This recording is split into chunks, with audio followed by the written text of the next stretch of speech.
અમદાવાદના વાડજ વિસ્તારમાં મહિલાની હત્યા. શું મહિલાઓ પોતાના ઘરમાં પણ સુરક્ષિત નથી? નમસ્કાર મિત્રો, હું વિપુલ પટેલ, જાગૃત ગુજરાત ન્યૂઝ સત્યની સાથે. એક નજર આજના મુખ્ય સમાચાર પર. વાડજમાં 1 મહિના પહેલા તીક્ષ્ણ હથિયારના ઘા ઝીકી મહિલાની હત્યા કરી દાગીના લૂંટી લેનારા 2 પાડોશી યુવકની પોલીસે ધરપકડ કરી છે.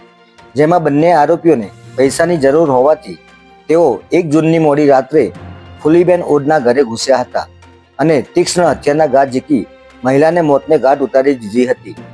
જેના માટે હત્યારાઓએ તેમના ઘરનું લાઇટ કનેક્શન કાપી અંધારું કરી દીધું હતું.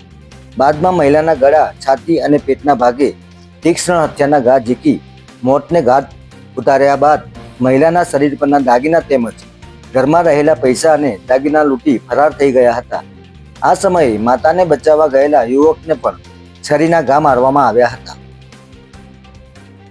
હત્યાની ઘટનાને પગલે પોલીસ કાફલો તાત્કાલિક અહીં પહોંચ્યો હતો અને વાડજ પોલીસની સાથે ડીસીપી ઝોન 1 ડીસીપી સ્ક્વોડ દ્વારા પણ તપાસ શરૂ કરવામાં આવી હતી.